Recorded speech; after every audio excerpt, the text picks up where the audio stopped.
Hola chicos, aquí estamos ya empezando otro video más. Hoy vamos a hablar sobre coronavirus, el villano del día de hoy. Y para neutralizar el efecto de un villano está una perrita buena onda que es Phoebe. Bueno, vamos a hablar hoy de un tema que está en boca de todos, en todos los medios de comunicación. Y bueno, así como antes de que empezara la pandemia platicamos en clase sobre él, hoy vamos a volver a platicar sobre él para cerrar prácticamente en muchos de los casos el curso. Bueno, este es el maloso de la película, es un coronavirus, ya habíamos dicho que es un RNA virus y que va a tener una serie de espículas que le dan la forma de una coronita, de ahí el nombre. Surgió a finales del año pasado un brote de una neumonía en un mercado de una población de China llamada Wuhan. En ese mercado de mariscos se vendían, además de mariscos, animales exóticos, tanto vivos como muertos. Antes que nada, vamos a recordar un poquito que las infecciones emergentes, es decir, causadas por un nuevo microorganismo, no son un evento extraño, más bien son un evento muy común que se da siempre a lo largo de la historia del hombre. Si nosotros revisamos los últimos 30 años, han aparecido un promedio de 1.5 nuevas bacterias o virus cada año. De esos, no todos afortunadamente pueden causar daño, pero hay algunos que sí lo pueden hacer, como es ahorita el caso de este nuevo coronavirus asociado a infecciones respiratorias. Bueno, algunas de las imágenes de este coronavirus en el microscopio electrónico. Y bueno, ¿de dónde proviene ese coronavirus? Este coronavirus se supone que proviene de los murciélagos que a lo mejor accidentalmente infectaron a otra especie animal como el pangolín y que de esa manera llegaron hasta el humano. Hay que recordar que los humanos podemos infectarnos de manera accidental con un virus, pero no siempre ese virus va a poder ser transmitido de humano a humano. O sea, muchas veces el paso es animal hacia el hombre que está cercano a ese animal, ¿sí? Y el virus ya no va a poder terminar su ciclo viral para producir viriones y estos viriones ser infectivos y poder ser transmitidos a otro humano. Eso se ha visto muy frecuentemente con el virus de la influenza, que de manera accidental puede infectar a los cuidadores de aves, pero estos cuidadores de aves eventualmente se van a enfermar, van a adquirir la enfermedad, pero ya no la transmiten a ningún miembro de su familia o quien esté en su entorno. Entonces dijimos, los virus son específicos en la mayoría de los casos y llegan al hombre de manera accidental. Ahora, ¿a quién se parece este nuevo coronavirus? Bueno, tiene una semejanza con SARS-CoV, o ahora también conocido como SARS-CoV-1 por algunos autores, o también tiene cierto parecido con MERS-CoV. Los tres son beta coronavirus y aparecieron hace 16 años en el caso de SARS-CoV, en el caso de MERS-CoV hace 7 años. Finalmente, estas infecciones fueron apagadas, o sea, estas epidemias desaparecieron. ¿Por qué? Pues por diversos mecanismos que tenemos para salir adelante de nuestro enfrentamiento con estos nuevos patógenos, ¿sí? O patógenos emergentes. En el caso de SARS y de MERS, en ninguno hay vacunas o se llegó a la producción de una vacuna. ¿Por qué? Porque se logró controlar esta enfermedad, esta infección, ¿sí? Ahora, hay otros coronavirus que causan generalmente infecciones en tracto respiratorio y estos generalmente son benignos, aunque ya hay reportes de que algunos de estos coronavirus pueden en algún momento, y ahorita creo que es un mal momento para hacerlo, pero lo pueden hacer, pueden aumentar sus características infectivas. Y ese sería como el lado malo de estos coronavirus ya preexistentes. Pero el lado bueno es que también se ha visto que las personas que han sufrido de una infección por estos coronavirus que causan enfermedades respiratorias recurrentes, pueden de alguna manera llegar a desarrollar inmunidad cruzada que pudiera proteger contra este nuevo coronavirus, contra SARS-CoV-2, como se le ha llamado a este nuevo coronavirus. Bueno, un poquito de la importancia que han tenido. Por ejemplo, SARS en 2002 causó 8.096 casos de enfermedad, 774 personas murieron, afectó a 32 países y su tasa de letalidad fue del 10%. Mientras que MERS en el 2012 provocó 2.494 casos, 858 muertes, con una tasa de letalidad del 35%, mucho mayor, afectando a 27 países, pero afortunadamente fueron controlados. Bueno, estos coronavirus como SARS-CoV-2 son o pueden causar infecciones de alta patogenicidad, es decir, se pueden transmitir muy fácilmente de humano a humano.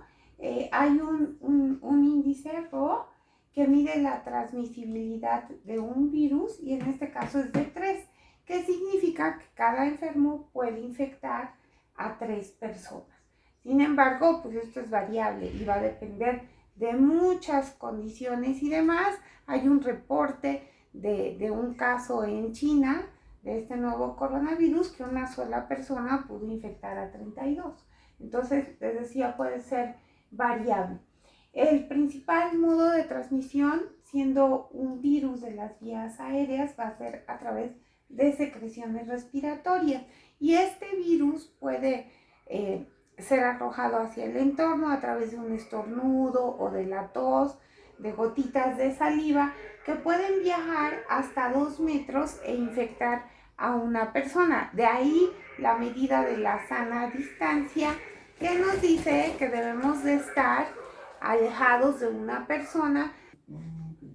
Como decíamos, la medida de la sana distancia de 1.5 metros, por lo menos, que debemos de guardar de distancia entre una persona y otra, se sacó de aquí, ¿no? De la capacidad que puede una persona de arrojar hacia el ambiente partículas virales infectivas y que estas pueden viajar hasta 2 metros. Se transmite de personas a personas, aun cuando estas personas estén asintomáticas.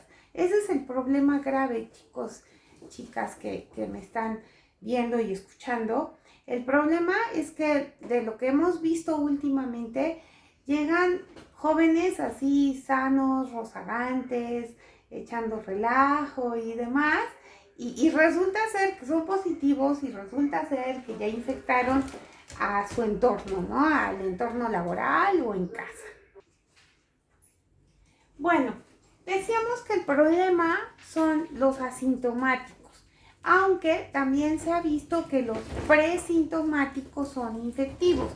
Tanto asintomáticos como presintomáticos. Presintomáticos significa que todavía no presentan los síntomas, pero en unos cuantos días los van a presentar, pueden transmitir hasta en un 50% de los casos el virus y este virus infectar a personas del entorno, ¿sí? Bueno, y ese es el verdadero riesgo, porque a un joven que no tiene ninguna comorbilidad, muy difícilmente le va a ir mal de esta enfermedad, pero sí le puede transmitir esta enfermedad a personas que tienen un alto riesgo, ¿no? Y en casa puede haber un adulto mayor, un abuelito que tenga la edad que lo pone en riesgo o alguna comorbilidad, o papá o mamá pueden ser diabéticos, hipertensos o con alguna cardiopatía, y esos son los que realmente están en peligro. La transmisión se ha visto después de la curación que también tarda. Aquí en la diapositiva la OMS dice que recomienda 2 semanas de cuarentena posterior a la desaparición de los síntomas. Nosotros en lo que hemos visto que está sucediendo, en la mayoría de los casos son 3 semanas, para que la persona, después de que ya no tiene síntomas, ya esté libre del virus, es decir, ya salga limpia si le hacemos una prueba de PCR en tiempo real. Bueno, ¿cuáles son la manera en que causa daño este virus? Decimos que es un virus envuelto, para fortuna nuestra, porque al ser un virus envuelto va a tener una cubierta de lípidos y proteínas, y obviamente estos lípidos se van a disolver en el jabón, o sea, en los detergentes, se van a disolver en los solventes orgánicos y van a ser también lábiles a agentes como desinfectantes que nosotros habitualmente usamos, como el cloro, por ejemplo, ¿no?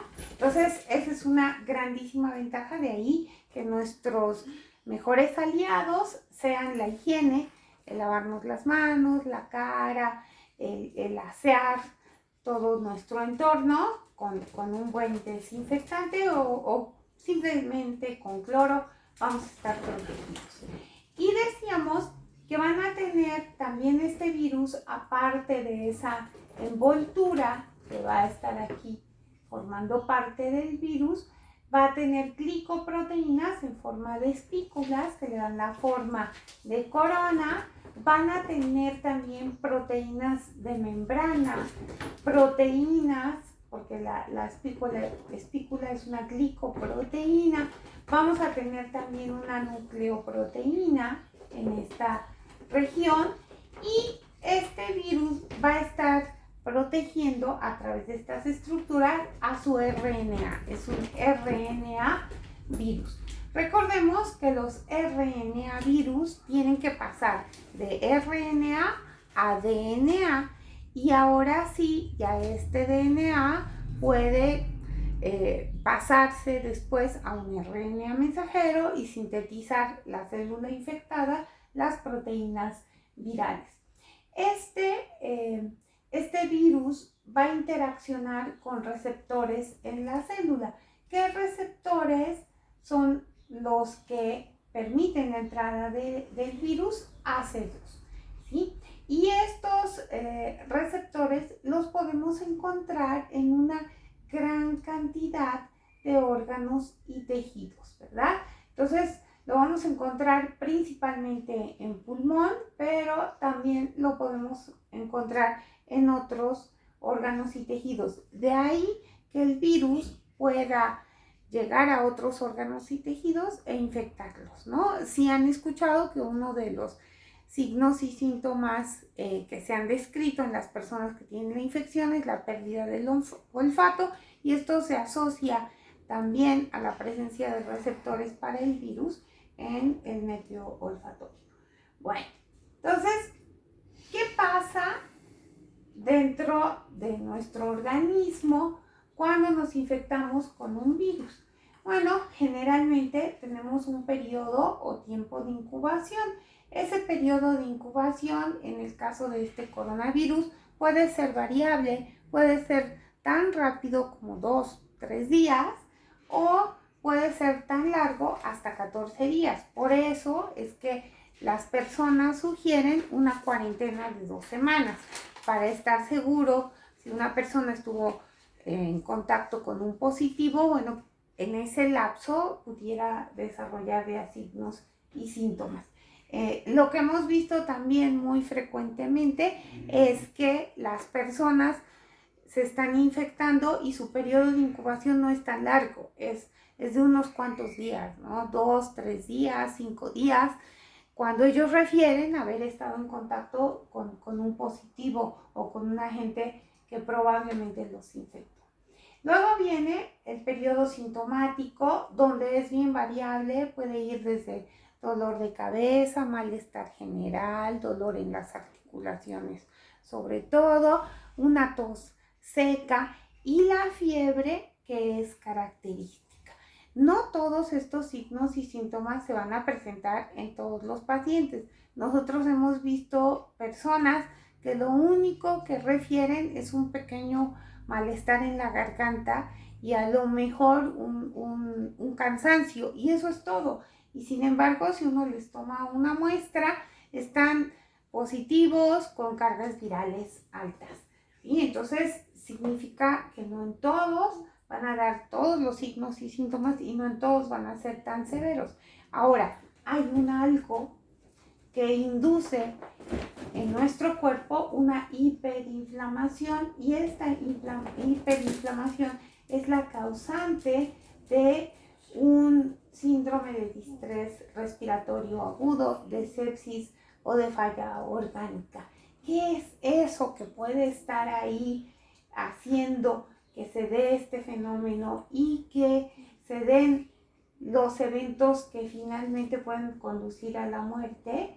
Es lo que todavía no se sabe. Se sospecha mucho que pudiera ser a lo mejor la propia respuesta del hospedero, una tormenta de citocinas inducida por el propio virus, la susceptibilidad del individuo para dar esa respuesta, esa hiperrespuesta, o bien la presencia de algún otro factor que tuviera algo que ver. Y por eso ahí la importancia de estudiar el papel que podrían tener todos estos factores, y entre ellos las coinfecciones. Como a estas alturas ustedes ya conocen muy bien sobre citocinas y demás, debemos recordar que la inducción y la síntesis de citocinas va a estar dada desde el momento en que se da la fagocitosis. En ese momento en que el macrófago engulle al virus, en este caso a este virus, se va a empezar a dar una síntesis de determinadas citocinas, ¿sí? Y decíamos que los macrófagos son bien abusados y sobre todo no son soberbios. Saben que en una de esas ellos, que son parte de la inmunidad innata, no van a poder con el enemigo, y entonces al mismo tiempo que lo están fagocitando, están produciendo citocinas que van a llamar a una respuesta inmune adaptativa y van a llamar a más células y van a producir un proceso inflamatorio. O sea, el macrófago, el polimorfo nuclear, pide ayuda, y la manera de pedir ayuda más eficaz es mediante la síntesis de citocinas.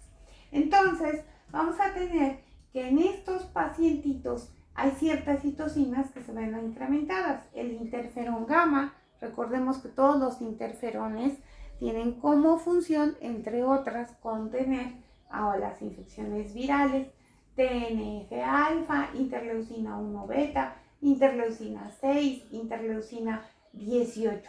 Cada una de estas interleucinas, directa o indirectamente, están asociadas con alguno de los signos o síntomas que se presentan. Por ejemplo, la interleucina 6 con la fiebre, la interleucina 18 con el daño hepático, y después veremos que ese daño hepático se refleja en el incremento. Decíamos que algunas de estas citocinas son las responsables de los cambios que vamos a ver, o los signos y síntomas característicos de esta enfermedad, ¿no? Decimos interleucina 6, por ejemplo, de la producción de proteínas de fase aguda, principalmente, también de anemia, de daño en el riñón, y en otros de los casos TNF-alfa, que también va a estar causando daño en el riñón, va a estar causando una hiperlipidemia, entre otros datos, ¿verdad? Bueno, la sensación de cansancio y demás, y la disminución de algunas proteínas séricas. Y algo bien importante es la presencia de un fenómeno que nosotros conocemos como coagulación intravascular diseminada, que está asociado también al incremento en la síntesis de interferón gamma. Esto es bien importante porque seguramente en redes sociales y demás hay una que otra cosa verdadera que sí anda circulando, y entre otras el hecho de haber observado la formación de trombos en diferentes órganos y tejidos de las personas que sufren de esta infección, principalmente a nivel de pulmón, pero puede afectar a cualquier vasito, ¿verdad? Al endotelio vascular. Si esto lo asociamos a que hay una hiperlipidemia, y recientemente se publicó un artículo donde se dice que las personas que tenemos una apolipoproteína llamada E, tenemos el doble de riesgo de padecer de la infección por coronavirus y que esta tenga un mal desenlace. Se debe, entre otras cosas, porque las personas que tenemos esta polipoproteína E somos generalmente pacientes con hiperlipidemias donde ya hay aterosclerosis previa y donde las alteraciones que se pueden dar y la formación de trombos a diferentes niveles pues puede ser la causante de esta coagulación intravascular diseminada, o en algunos casos, y lo vamos a ver después cuando se analicen las estadísticas, de un incremento en los fallecimientos por infartos agudos al miocardio, que a lo mejor van a tener algo que ver con esta infección por coronavirus, por SARS-CoV-2. Bueno, entonces ya estuvimos viendo toda la producción de citocinas. Recordemos que esa producción de citocinas va a tener mucho que ver con favorecer un proceso hiperinflamatorio, ¿sí? Acuérdense, están muy relacionadas la inflamación, la producción de citocinas y la cascada de la coagulación. Por otro lado, hay factores en el hospedero que también predisponen y son factores de riesgo para las personas. La edad.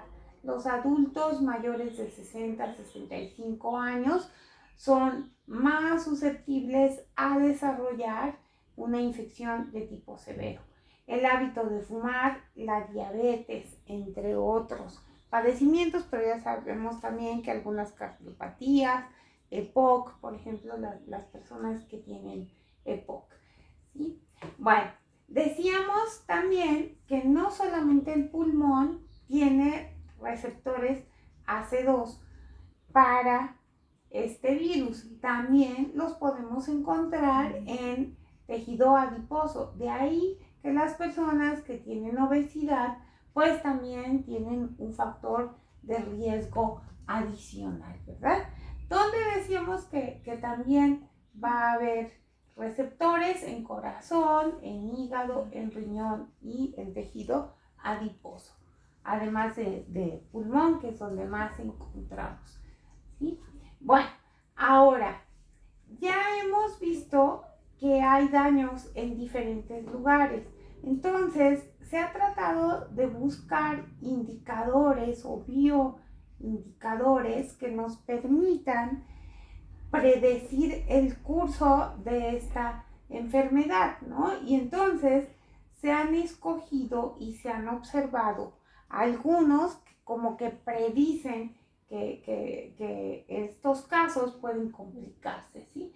Entre otros, ¿cuáles han sido? Han sido la ferritina, se ha usado como un mal pronóstico, y dímero D. Son de los más utilizados porque en muchos de los casos que se complican y que la persona llega a terapia intensiva y requiere asistencia respiratoria, se ha visto un incremento notable en ferritina y en dímero D.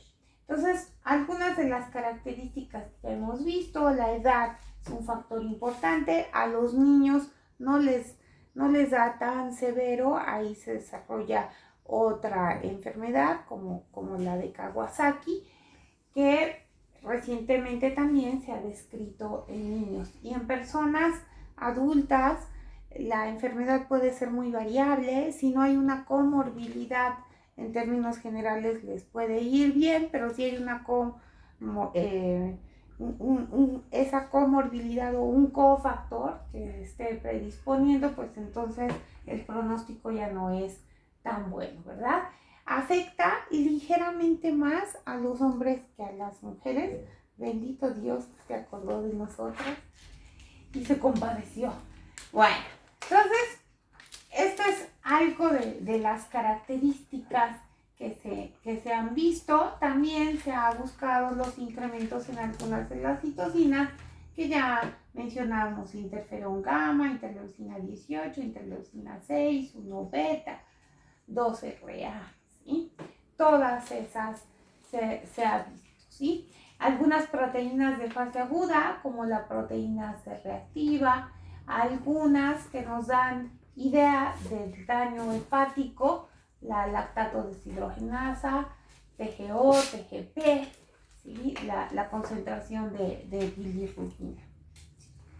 Bueno, ¿qué es la tormenta de citocinas?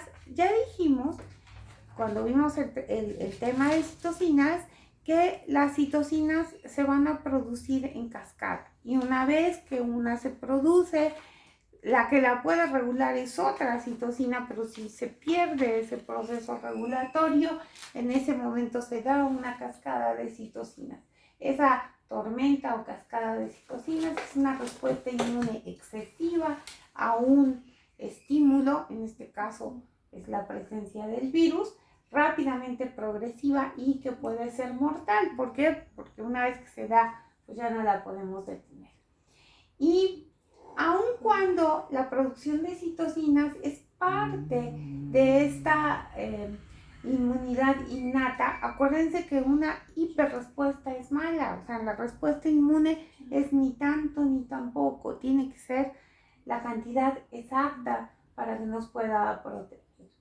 ¿Qué es lo que se ha visto? Un incremento en la secreción de interleucina 1 beta, 6, TNF, ¿verdad? Y de algunas quimiosinas. Bueno. Ahora, desde el punto de vista de diagnóstico, el estándar de oro, que se considera como la prueba de elección, es la PCR en tiempo real. La PCR en tiempo real es una prueba que parte de que nosotros consigamos, extraigamos, hagamos un proceso de extracción del RNA viral. Después ese RNA viral tiene que pasar a DNA, a un cDNA, y luego a partir de este, ya usando una serie de nucleótidos, le vamos a dar unos nucleótidos, vamos a poner también lo que algunos traducen como cebadores, que no son otra cosa que iniciadores específicos para este virus. Se va a correr ya la técnica de PCR en tiempo real. Entonces, ¿de dónde se toma la muestra? Principalmente de naso o de orofaringe. Difícilmente vamos a encontrar al virus en suero o sangre. En orina tampoco hay muchos reportes. En ese sí, porque hay algunos casos que refieren la presencia de diarrea en los pacientes, ¿sí? Ahora, en estos casos de diagnóstico también podemos usar la detección de anticuerpos. Si ya pasaron más de 7 días que la persona empezó con los signos y síntomas, porque acuérdense que tarda entre 7 y 10 días que se presente la respuesta inmune primaria. La respuesta inmune primaria, donde se detecta IgM, principalmente es tardadita. ¿Por qué? Porque tiene que proliferar la clona que reconoce a este coronavirus y posteriormente ya podemos ver que hay producción de anticuerpos. Bueno, entonces, ¿cómo es el que podamos hacer un buen diagnóstico? Pues en muchos de los casos es PCR en tiempo real, pero si la acompañamos con la detección de anticuerpos, pues nos puede dar una idea también de cómo está respondiendo la respuesta o cómo está haciendo la respuesta inmune de la persona. Y en el caso particular de las infecciones por coronavirus, la IgG es protectora porque son anticuerpos de tipo neutralizante. Entonces, también la detección de anticuerpos nos puede dar una idea de qué es lo que está pasando. ¿Qué tan severa es esta enfermedad? Bueno, desde el brote en China se supo que aproximadamente el 80% de las personas que se infectan van a desarrollar una infección moderada, de leve a moderada. Un 14% una enfermedad severa y un 5% crítica. La tasa de letalidad es de 2.5% en muchos de los casos donde se maneja bien al paciente o donde no hay una población con tantos factores predisponentes o de riesgo, ¿no? Con tantas comorbilidades. Bueno, a nosotros pues estamos mal porque hemos tenido tasas de mortalidad, de letalidad mucho más altas. ¿Por qué? Porque también somos campeones en diabetes, en hipertensión, en obesidad, y pues todo eso abona, ¿verdad? Bueno, ahora, ¿cuánto tiempo vamos a estar como portadores de este virus? Habíamos dicho que la literatura refiere entre 7 y 12, 14 días, aunque nosotros hemos visto que las personas pueden durar más tiempo como portadores. Entonces, lo mejor es insistirle a la persona que ya dio positiva, que se quede en casa si está teniendo una infección leve o moderada durante 3 semanas para asegurarnos que no salga y entre en contacto con otra persona y la pueda infectar. Entonces, en esta diapositiva podemos ver a través de los días de la infección, desde la aparición de los síntomas, cómo están las cargas virales, ¿sí? En la técnica de PCR en tiempo real, hay un dato que nos ayuda mucho, que es un valor que se llama CT. Ese valor de CT nos dice en qué ciclo este virus empezó a hacerse más copias del virus y son ya detectables. Cuando hay mucha carga viral, cuando tenemos mucho RNA viral, porque hay una gran cantidad de virus, obviamente vamos a detectar al virus desde los primeros ciclos, o sea, en ciclos bajos. Ciclos bajos significa que vamos a tener cargas virales altas. Y eso se va a presentar en los primeros días de la infección. Ya